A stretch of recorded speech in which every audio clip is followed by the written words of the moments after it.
Who gon' take it there? Who gon' take it there? Who gon' take it there? Who gon' take it there? Electricity, electricity, electricity, electricity. You know what's in the air. You know what's in the air. You know what's in the air. You know what's in the air. It's possibility. It's possibility. It's possibility. It's possibility. So Elon Musk is continuing his beef with Trump, throwing more stuff out there, being critical of this bill that they're trying to get through Congress. Elon has been vocally against this bill since the beginning, mainly because they're spending a bunch of money and they're raising the debt ceiling to do it, something that Elon is opposed to. And there's even some reporting or speculation that this is one of the main things that drove a wedge between Trump and Elon. I think it was probably more tariff related, but when asked about it, Trump has said that the electric vehicle mandates being cut out of the bill early on is what Elon is upset about. Perhaps that's something that he asked for behind closed doors, and so he was upset that it didn't make it in there. And so then there was the whole fiasco with Elon kind of going nuclear on Trump, saying that Trump is in the Epstein files, and that's why the Epstein files haven't come out.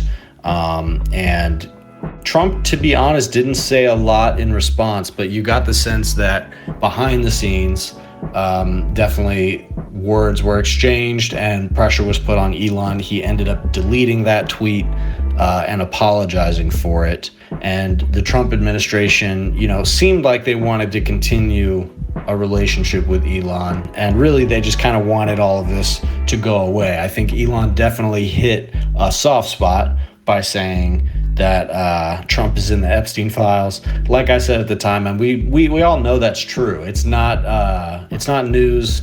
It's really only something you don't know if you're an idiot Republican who believes the things Trump says, because that's the only way that you would have such a distorted view of Epstein and the Epstein situation in general that you wouldn't put Donald Trump as one of the main people associated with him. So it was a big bomb, but it didn't really go anywhere other than the fact that it then made it a news story that Elon had said this. So I do think that was genuinely a hit against Trump. And then he kind of tucked his tail between his legs and went away.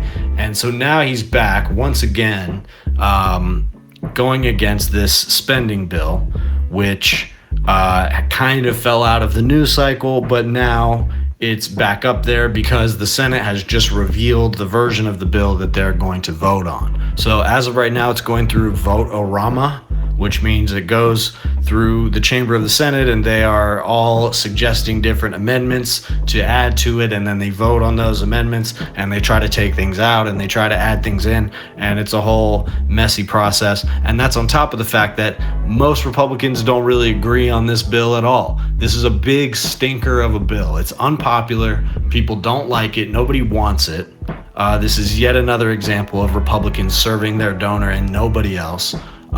Which is all Republicans do. I don't know how anybody would have expected anything other than that, including Elon. And that is the kind of interesting thing about this, is that this is a tax cut for Elon that he is vociferously opposing. And so I think there are other motivations for that. There are other reasons that he feels like he's being cut out of this bill. I think probably the electric vehicle thing has something to do with it, especially at a moment where Elon is trying to repair his companies, repair the income and the reputation of his companies, as well as the perception that they are on the cutting edge of technology. And so perhaps he feels that this bill is disadvantaging him, but at the same time, he should be happy about a tax cut for himself. So I struggle to take anybody seriously who's complaining about the deficit and the budget. I mean, I suppose there's some moderation in order in some instances, but at the same time, This is the perfect example. Republicans run on cutting the budget. That's all they care about. That's all they ever talk about. And then as soon as they're in power, they run the deficit up. They don't give a fuck. Nobody cares. It doesn't matter. It's not the most important thing. I get that it factors into the way that we should allocate funds toward things, but at the end of the day, like, we gotta get our society to a healthy place. As I've said in the past, getting the government to do anything is going to equal spending. And otherwise you just have this giant machine chugging along doing nothing. And, even the current movement of Republicans doesn't want that. However, they don't want this bill either. This bill is unpopular with the MAGA base. It's unpopular with everybody else. They want to cut Medicaid. I believe they're cutting Medicare as well. This bill allocates a ton of money to ICE and to building detention centers for immigrants, which is another pressing issue. They've been trying to get this bill across the finish line because ICE is overextending itself a little bit. It's expending a lot of resources on these operations. And so once they get funded by this bill, they'll have plenty to work with. But as of right now, they're being stretched a little bit thin, is my understanding. And essentially, there's a lot in this bill that would allow Trump to do the different things that he wants to do, allocating money in different places and increasing his executive authority to utilize funds. However, there is some misinformation going around about what's in this bill. It doesn't allow him to cancel elections. It doesn't allow him ultimate unitary executive power. That's not true. This is a budget bill. So this is about how the money of the government is going to be allocated over the next term before they vote on the next budget bill. That's why the parliamentarian is involved, etc. We went through this during the beginning of Biden's presidency as well, when he was trying to pass Build Back Better. It went through the parliamentarian. These are budget bills. So that means a ton of stuff is all packed into this bill under the umbrella of, how is the government allocated funds going to be spent. So inevitably some kind of bill is going to pass. That's the important thing to understand here. They're going to pass something. Elon wants them either to cut back on the spending, not raise the deficit ceiling. He posted this interesting tweet where he said that when you hit the budget ceiling and you don't raise it, but you run into it, that's going to force the government to make the cuts and the waste and the fraud, because that's why the budget ceiling laws are there in the first place, is to force the government to do that. Which is interesting, first of all, because he was supposed to be the one cutting waste and fraud, and it's pretty well understood now that he barely did anything, accomplished almost nothing, and now even he is saying that any progress that he did accomplish is going to be wiped away by this bill, because they're immediately turning around and spending a ton of money. That's what government does. It spends a ton of money. I personally think it's a waste of time to try to quibble about it, when at the end of the day, it's more about creating a standard of living for your people. And yes, you have to create a certain amount of productivity to go along with that. But America is one of the most productive nations in the world. It's not, we're going to be fine. Any debt that we have with other countries or other entities, it's going to be okay. They're not going to come and repo America. The working people of America got things under control for the most part, I think. That's my take on the budget deficit. If I'm, crazy about that, then somebody let me know in the comments. But anyway, ICE activity is still going on in LA.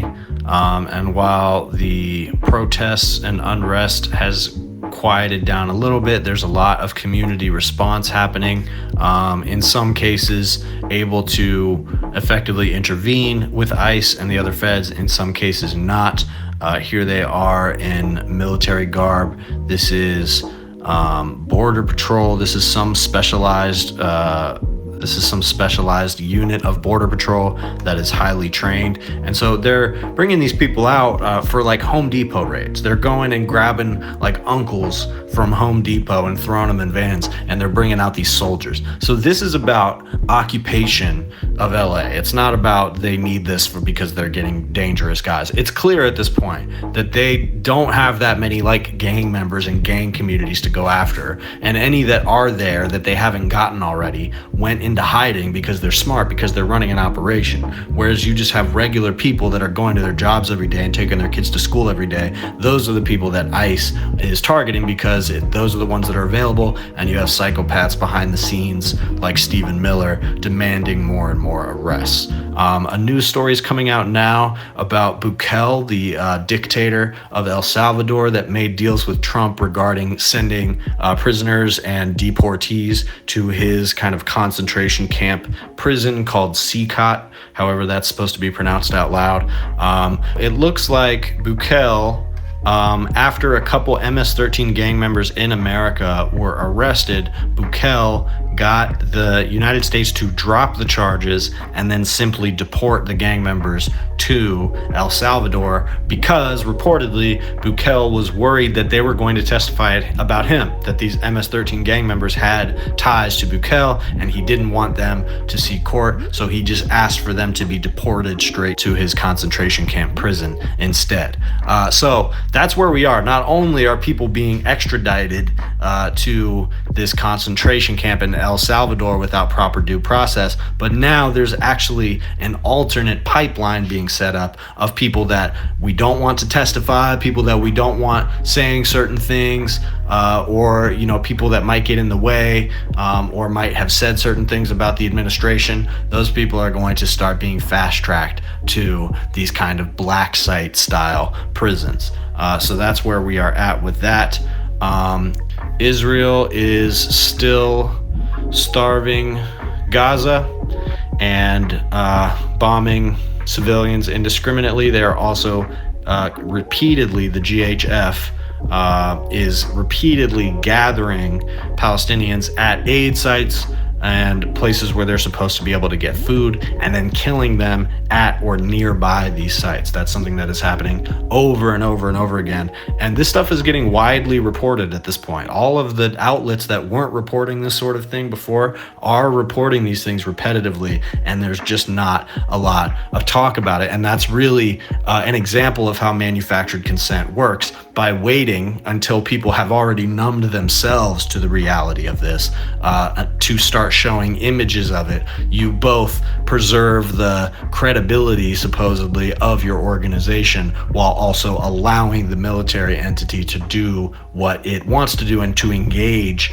in this genocide for over a year before you start showing those images to people. And so this budget bill is going to be voted on. I don't know when. The Republicans don't know when either. It might have passed already by the time you heard this video. This bill might not pass. I mean, it's kind of broadly understood that it's going to, but at the same time, this bill is kind of staggeringly unpopular. And the last time Elon did one of these like crazy tweet sessions against a budget bill, he successfully prevented it from being passed, which was the budget bill that they were trying to pass before Trump got sworn in. And Elon Musk did the same thing. He did a crusade about it. He tried to make it seem like the most unjust thing in the world, and successfully dissuaded them from passing that bill. So, I mean, the cracks are there in the coalition that could prevent this bill from being passed if they were to be exacerbated. Just depends on how fast the Republicans are able to move from this point. If you like this video, please like and subscribe, and if you really want to support, consider becoming a member. That's the best way to support this channel. I'm posting different kinds of stuff there, like podcasts that don't make it to the main channel, book reviews, movie reviews. I'm reading Catcher in the Rye right now. I'm probably going to review that on there. Also posting music early. I've got a couple EPs out that were available first for members only. Right now, there's a couple tracks on there. There's a freestyle by me and my buddies Wrecked and Psych. So if you want access to all that, different podcasts and other stuff, become a member. And if there's other kinds of content that you'd like to see for members only stuff, then let me know and we'll work some things out.